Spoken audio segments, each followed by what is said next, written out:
Failure is also good news. Mistakes are also good news. Come on. They're also good news because that's how we learn in community. Even if somebody does perceive my mistake as a failure and they feel some type of way about me, okay, good for you. I don't have a right to judge other people based on their circumstances. It also made me realize I don't have a right to write other people's stories. Welcome back to another episode of Since Monday. And as promised, we're giving you part 2 of mistakes, or as we called it, failures, right? And we busted the myth on our last episode around failures not for you. It absolutely is for you, and sometimes it's just for a detour, sometimes it's for the blessing that's to come. There's lessons in failure. There's so much, right? As well as what's there for everyone else. Some of the advice we gave at the end of that episode, if you haven't listened to it, man, go back and check that one out, was make sure you're in community. And if we serve as that community for you, man, make sure you hit that subscribe and follow button, as well as turn on those notifications and share with us if you have a myth that you want us to bust, if you're going through something specific in your career, in your personal life, wherever that might be, that you want to work through in this community with us. We'd be happy to do that. So as we dive into part 2, we're talking about failures and mistakes. I know Candyce had a deep revelation at the end of our last episode that she's going to share with us right now. And that's going to lead our conversation for the day. And I'm more than sure, as we always do on Since Monday, right? That's the day of the week that most people dread. And it's the day of the week that, frankly, we have come to absolutely love, adore, and cherish. So it doesn't have to be that day of the week, just like we've changed the connotation. That day of the week doesn't have to be that dreary dread drive to work, right? So does whatever we're going to talk about here on this podcast. It doesn't have to be what you once thought it was. You can change the narrative. You can change your perspective. So Candyce, the floor is yours. I want to hear this revelation. I feel it's heavy and the spirit is moving. Let's go. Listen, you set me up because you said it was a deep revelation. I think this might be one of the most elementary things that I'm ever going to say. Literally.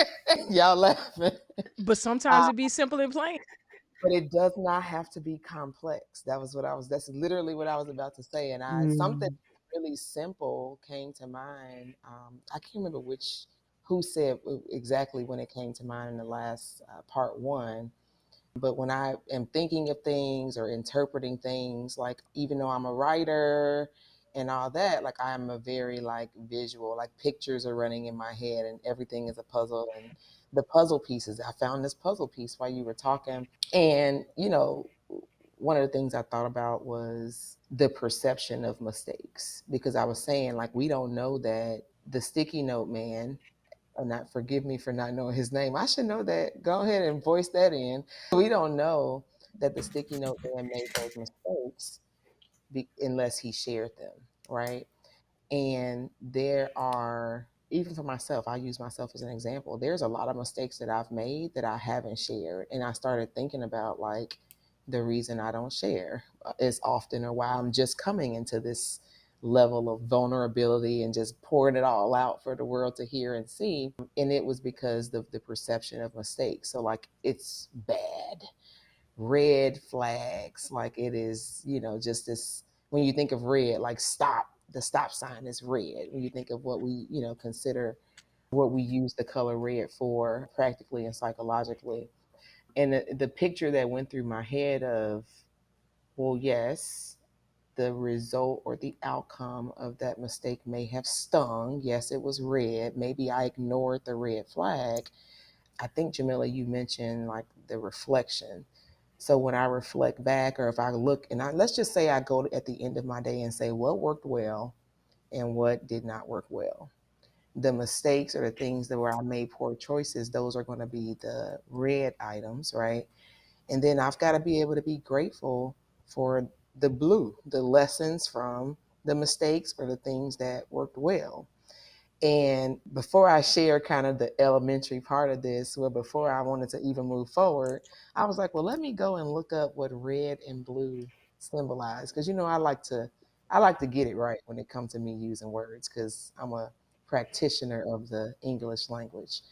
So blue represents serenity, stability, inspiration, wisdom, right? So those are all like positive things that are going to help us sustain life. It's got a positive connotation to the color blue.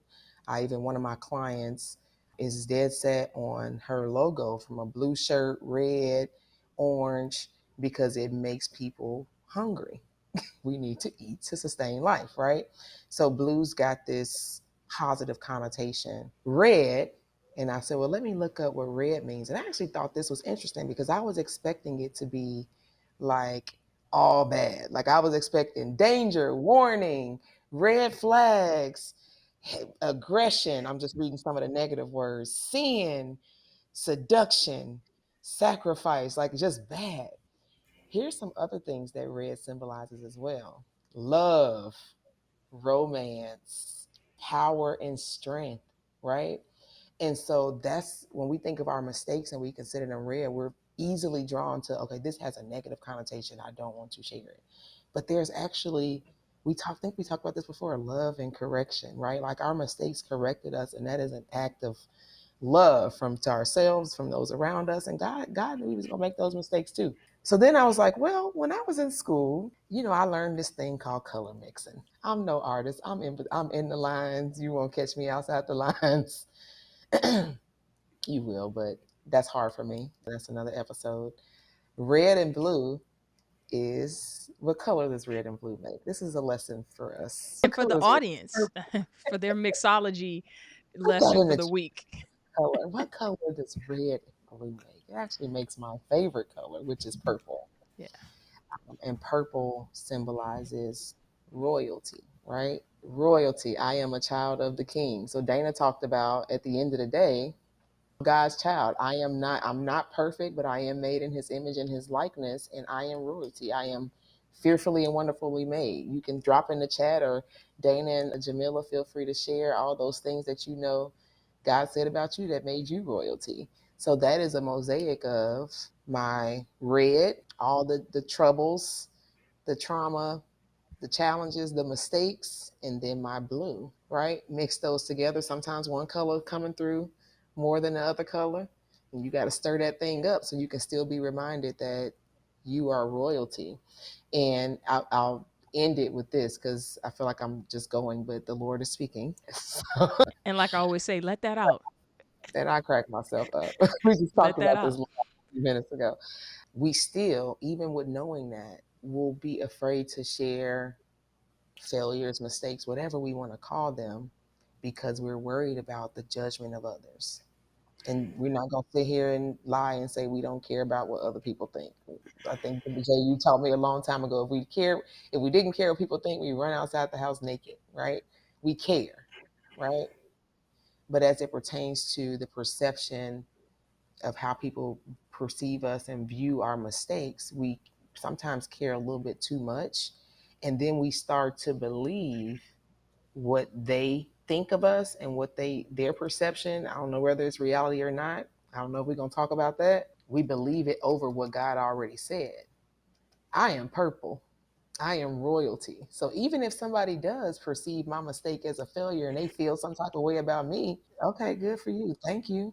But I already know what God says about me, and his word is way more powerful and way more true and more close to reality than what this person might think about the fact that so that's the elementary yet deep thought that came to my head as we were talking about it in the first part. No, ma'am. We're not gonna call it a no, ma'am. No, ma'am. Yes, We're not not gonna call it much elementary. elementary there, my Red friend, sister. is purple, people. You are royalty. Come on. No.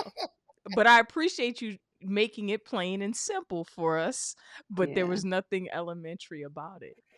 I know you had something on your heart, Dana, to share. I could feel it. I could Man, I like mean, Candace just ignited so much in me in this elementary information she shared. It was really like a masterclass. But one thing you said, and it just hit me like there are, big mistakes that we make. And then there are like these little mistakes. You said something you didn't mean to say it that way. And, And again, maybe that is also perception, right? Because some things you perceive as a little mistake, the person that might be impacted or the outcomes of that might be big mistakes. But it led me to think about this because Candace also said, God's child, royalty. So I got to tell a quick story. I know y'all like, oh goodness, Dana, story time always lives in my head. Okay, blame it on the and me. I was doing some, okay, let me just help the millennials and my sister in the room. I still go to the grocery store. Okay. I was doing some grocery shopping and I was getting like my fruits, and I love to do self checkout. It's just convenient. But the person behind me was actually at a register with a cashier. And I wasn't really listening, but something he said kind of perched my ears. He said that he has, and I wanted to talk to my sisters about this anyway, so this is great. He said he has food pantry boxes in a neighborhood not far from me. And he was talking to the cashier because he was saying, these are the groceries for my food pantry box, and I want to ring those separately. And these are the groceries for my household. And then, as God would have it, I leave out of the store. He leaves out shortly after. I literally just had fruits, but I was kind of pondering. I don't know why, but God does. This gentleman was parked next to me. I didn't see his face because he was behind me, but because it was only a few of us in the store, I kind of said to him, "Excuse me, were you the person that was just talking about your food pantry?" And he said, "Yes." So immediately my heart goes to talking about how wonderful that is, and how my mom always shared with us to be, givers no matter how much or how little we had.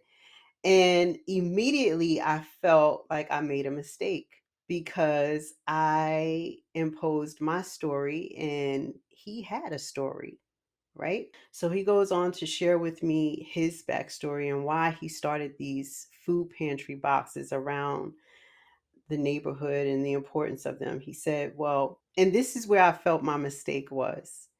He said, well, I grew up very poor, and I was poor to the degree that I was hospitalized several times due to malnutrition. And God saw fit that I was able to elevate out of that situation. And because of that, this is my way of giving back.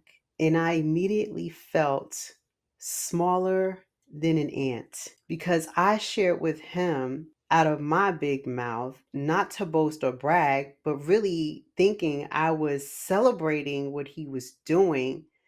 I said, how my mom would give from her own refrigerator. And you know what he said to me when I said, I hope I didn't offend you? He said, Dana, I by this time had told him my name. He said, there's no way I could be offended, and here's why. He said, the problem we have today is this, and this is how this kind of ties back to Candace. He said, God is our Father. We're guided by the Holy Spirit, and Jesus is our brother. He said, Jesus came here to atone us for our sins. He didn't judge. If you read anything in the Bible, does it ever say that? And this is the lesson he's teaching me as we are both putting our groceries in the trunk of our car. He said, Jesus never judged. He said, God is the judge and the jury. He said, I have no right to judge you. You told me based on your experience what your life was like. You didn't judge me when I shared my portion. And he said, let's go to church. I'm going my way to church. And I said, I am too. I actually just do Sunday service bedside. Really it's, not in my bed. It's downstairs in front of the big TV, but he got the point. And it made me just think about, what if we all came from that perspective when people made big or small mistakes, that we're not the judge? What if we were more like our brother who came here to say, you're forgiven for those things. You've been healed by my stripes. I want you to go out and, do more of what I've done. Let people know that you've, had mishaps and you've made mistakes, but that they shouldn't judge you based on those mistakes. I rode home that day on such a high. I was like, okay, church is definitely just going to be like the dessert to this, because he ministered to me in that parking lot as we both were putting groceries in our trunk. So when Candace said how, we have this red and blue that makes this purple, which we are all royalty as God's children, I think we really need to take a deeper dive and accept that as so. Because how are we not? How are we not? We all make mistakes. Any person, I could tell you that driving in New Jersey will make you make a mistake on a regular. Okay? But I'm forgiven. I hope that makes sense how I tied that together. In my head, it did. I just felt like, because I am a, Jesus lover, like that's my brother, being more like Jesus and understanding that I don't have a right to judge other people based on their circumstances. It also made me realize I don't have a right to write other people's stories and to Mm. become a better listener. So Oh, that's good. That's a good it's just been me. tie-in. And amen. You just preached. I And hope it all yeah, makes sense. it made very good sense because I think in the first episode we talked about specific mistakes as a part of the conversation, as part of the episode was the mistakes and what we learned and how we grew and how it was a blessing and how it wasn't it wasn't stop and you failed and that's it, you should quit, it's possibly a detour. So we talked about kind of the experience of the mistake as an individual. And then towards the end of that last episode and the beginning of this episode, we talked about how important it is to share the good news, right? We got a couple of commands: love God, love your neighbor, but also to spread the good news. Failure is also good news. Mistakes are also good Mm. news. Come on. They're also good Woo. news, right? Because that's how we learn in community. Hey, I went down such and such road. They had traffic and an accident. You should go the other way. That's the good news, right? I broke it down in a very simple thing that we can tend to talk about on a day to day basis, but that's what we do in community. So the very thing that you may think, man, I failed, I've fallen short, man, I've made this huge mistake, I don't even know how I'm coming from up under it. When you share it, not only does it allow you to fall at his feet, right? To seek him first, right? So that all things can be added, but it also allows those that you're sharing with in your community and your tribe to do what they're there for, is to uplift you, right? Like the man did in the parking lot, I believe is what you Mm. said, to uplift you and to share with you. But then it also will tie back in. That experience will tie back in for that person at a later date in a different shape, right? It'll absolutely tie in. So I think the myth that we busted between the two, obviously we said failure, you might not believe it's for you and you should quit, right? No, it's absolutely for you and it's absolutely for your community. And I think what I wrote down as you guys were talking was the go forward, right? How to be better forward. I'm a firm believer in the fact that you reap what you sow, give and it shall be given, right? So to me, the thing that ties this together in a perfect bow is what you just shared, and Candace is create space and grace for others. Create space and grace for others to fail, make mistakes without judgment, so that they in turn can get whatever that is out that's gonna bless you too, right? And then they can move forward. You can move forward on that detour, on that path to greatness that God has for us, because we are royalty, right? To me, that's how that all ties together, right? But I think without spreading that good news, so if you're over in the dark corner where the devil wants you, I think you're not able to experience in community what God intended for you. So I think that's how it ties together. And I think that's part of the inheritance from Jesus dying for us and him being our brother. That's part of the inheritance. That's part of being a part of the royal priesthood. That's part of the inheritance, is the fact that we get to be in community. But if we don't activate our community by sharing, if we don't Woo. activate our community by sharing, and then we don't activate and be in our community as a soft space, a soft landing, stable space for others in grace, then we're failing. That's actually failing, right? And then we've got to work on that. So I think to me, that's how that all ties together And while you may have felt that was a mistake in that moment, and wanted to make sure that you left him space in what you were sharing from your perspective, his response was perfect. His His response was response was perfect. grace. Yeah, it It was Like was brother, grace. grace, It was right? like grace. brother. It was like a brother. And so that allowed Yeah. you to be able to share this with us. If he doesn't share that or like create the space, you don't get to share this with so many other people, which is the good news. So I believe it was a great tie-in, and I think we got a few minutes for any rebuttals. This is not the debate, but we got a little space for some rebuttals if anybody has any before we wrap up this part two of failure slash mistakes. Anybody? I don't have a rebuttal, but however, I do want, because you said it way too fast, and I need us to slow down and get that. We need to get this coin. You said mistakes are good news. Good news. I just want, it's good. It's good news. Like that's my takeaway is it's a part of the good news. Even in I even went back to the blue analogy of like the good news comes most times from the mistakes, not the I tried it once and I won. I can't think of anything that I do exceptionally well that I just tried it one time and I just won at it. The things that I mean, there's some things I'm naturally gifted at, like, but it's because I watch my mom do them, right? But the things that I'm like, I do exceptionally well, I've tried a bunch of times and I just got better over time. It was the good news that came from it. Mistakes. Everybody, and just repeat after me. Mistakes. Mistakes. Everybody under the sound of my voice. Under the sound of my voice. This might be the benediction. I'm not going to close us out, but All we need right. to. I think Data has something else she wanted to share too. Good news. It's good news. It's Mistakes are good news. No, I guess what I was thinking as you said that, Jay, and then, hearing that, and I'm getting ready to put that on my mirror to be one of my affirmations, but that releases perfectionism in such a major oh my way. And I God. thought to myself, you know, I think from the time that I was a little kid, and the topic we were going to talk about, it just came up. That expectation of get good grades, and all those things made me a perfectionist. And perfectionism is paralyzation, and mistakes can be paralyzing. But what if we teach our kids, and in my case now, I have to kind of continue to sprinkle this on my kids and also learn, how to share this with my grandchildren. I know I don't look like it, but I got two Not of even them. close. I know. I So know y'all just, shocked.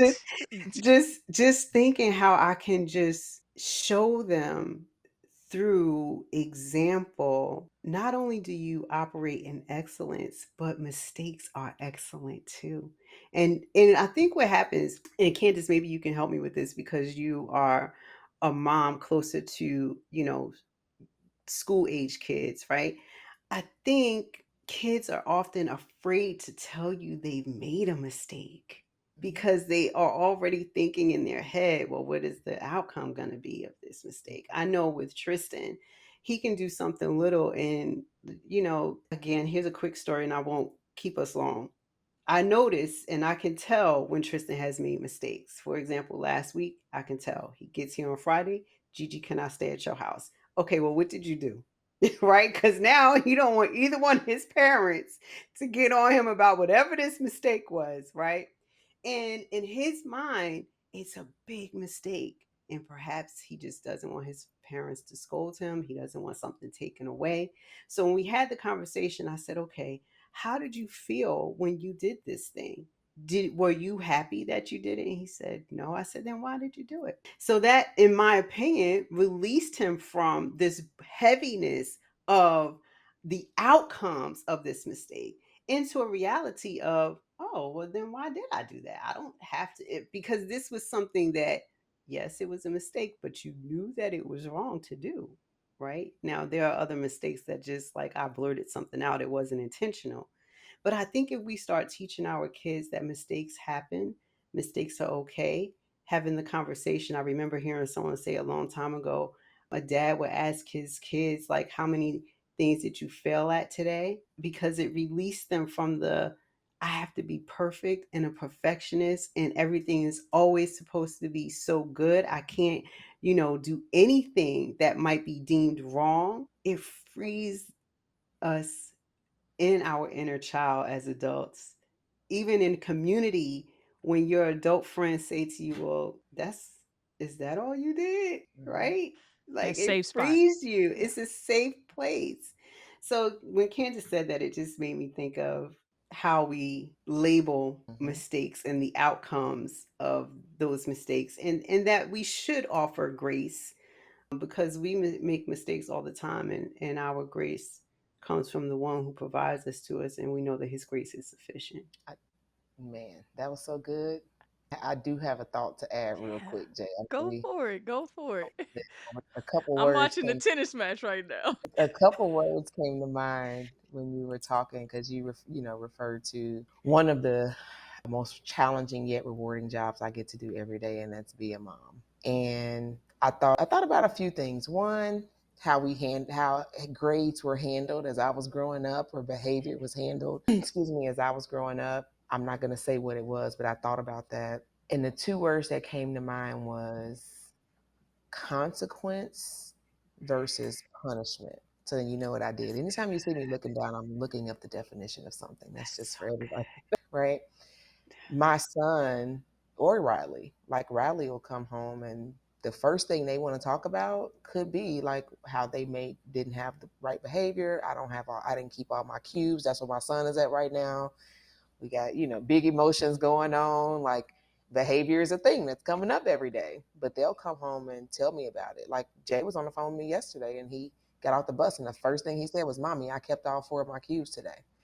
If he had lost 2, that would have been the first thing he said, because he does feel safe making mistakes because we're having those kinds of conversations. So not only though that we're having the conversations, but my response to their mistakes, I think, is what makes the difference. When I got a C, there was a punitive response. I could not watch TV, even though I was only watching The Cosby Show and Wheel of Fortune anyway. Couldn't watch TV because that's what I love to do if I got bad grades, right? So that has a punitive nature to me not doing the thing. So then, like, then that's when getting the report card signed before you get home come from. Because there's a punishment that's associated. Yeah, you ain't never gonna see this report card then, right? Versus consequence. And I looked up the definition of consequence. I want to read that one first. That is a conclusion derived through logic. Something produced by a cause or necessarily following from a set of conditions. So there's a consequence to behaviors. And one of the things that, just use the example with Levi, it wasn't really a consequence, but I knew we needed more work because we're having the big emotions and the behavioral challenges. Then he was starting, his self-talk was kind of going left a little bit. So one of the things I have him doing every day is writing affirmations. I want him to write it and believe that even with these mistakes, he is still these things, right? And then, some other things I had him writing. But punishment, I want to make sure I read this accurately because I told y'all we loose out here. Punishment is suffering, pain, or loss that serves as retribution, a penalty inflicted on an offender through Mm, judicial procedure. I'm the lawmaker here in this scenario, right? So if I just chose to, okay, now there's consequences. Sometimes it is you have to take a day to not go outside, right? Like, sometimes there's a consequence, but I'm not looking to harm you. I'm not looking to make you suffer, and I'm not looking to inflict pain, because I want you to always feel safe to come back and tell me that you made the mistake again, knowing that there's going to be consequences. And then, probably another episode is, then what do rewards look like for good behavior, right? right, So those are the two words that came to mind when you talked about it. And the reason that, you know, children are probably more comfortable making mistakes is because I've done my best. I don't have this perfect, but I've done my best to take away that punitive nature. That's why I am working on the yelling. Like, I don't want them to make a mistake or say something, and all of a sudden I'm yelling, and they're not gonna want to tell me nothing. So I am trying to work on my tone and my language, and it can be just as simple as a conversation like this, where Sometimes the consequence for Riley is she be like, Mama, now you about to preach? Well, yes, I'm about to render you a 2-hour lecture for the way that you have behaved. That can be your consequence, but you're gonna be better when I get done. Okay. So yes, but it's not punitive. It's because I want you to be better, right? I think Yeah. that's so good, Candace. Listen, I am a big proponent on the words we use, especially when we're forming young minds. I think this is so great. Consequences versus punishment is a huge thing.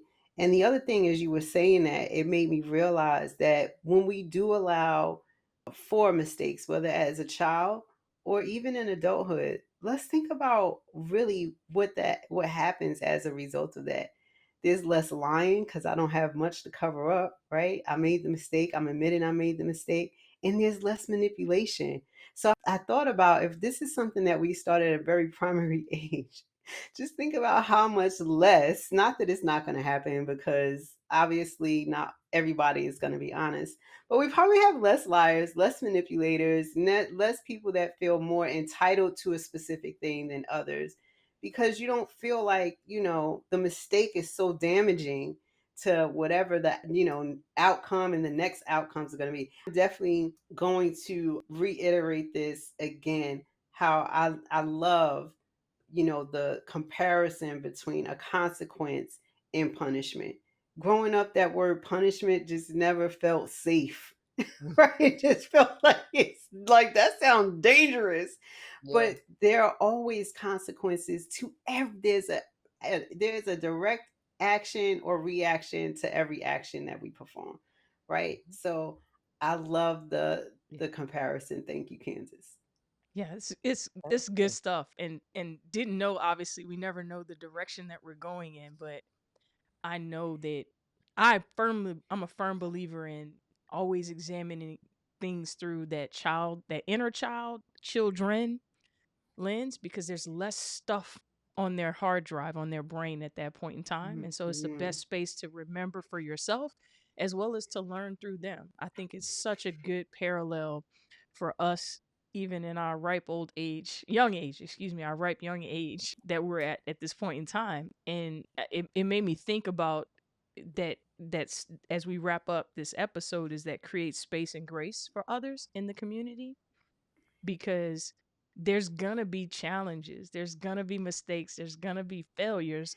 And if you're not creating the safe landing spot, the safe community, the safe tribe, even especially for kids, you need them to call you, you need them to tell you the truth when Mm. it counts, right? So that you can help them navigate that. And as y'all were talking about that, I ran through about five as close to life or death situations that I've had to handle here Mm. recently, and be a part of and create that safe space for some teenagers. And that's like, I don't think you can put a price tag on creating space and grace on a regular basis, right? For the even the small moments, like the gentleman at the grocery store, so that when the big moments come, and it's it's close to life or death, severe major traumatic situations, that they're able to, number one, talk to you about it, to see the light at the end, right? And know who their source is. If Yeah. but that doesn't start right there in that moment, as is what I heard. There's a build up as Candace talked through the conversations, and I can hear, even right when I'm on the phone, and it's not a 4 cube day or however many cubes it is, and it's a 2 cube day or 1 cube day. I need to talk about this, is what I Mhm. always hear. But it didn't start with the first day of school. That started, with years of creating a safe space. Providing a So, safe space. Yeah. yeah. So I think that, to me, that really underscored the myth that you should hide in your failure, that you Mm. should keep it to yourself, that you're the only one. You're not the only one. There's nothing new under the sun. I think we've busted that myth. You're not the only one that's gone through it. You're not the only one to ever be challenged. Maybe in this particular way at this point in your life, maybe it's unique to you, but someone else has gone through something similar, or a parallel, that they can support you and create a safe space for you to just express it sometimes, and or just support you, whatever that might look like. So I hope we created that for you today in this episode. a safe space, a safe, loving, caring space for you to feel not judged for sure, but feel a ton of grace that, Mm. tomorrow will bring, right? What tomorrow will bring. And we're going to count this moment, this season, this mistake, all joy. Man, this is great. I love taking up space with you all in this community as well. It helps me. Your stories, your energy, and the way you express it is very thought provoking to me. So I want to appreciate you all.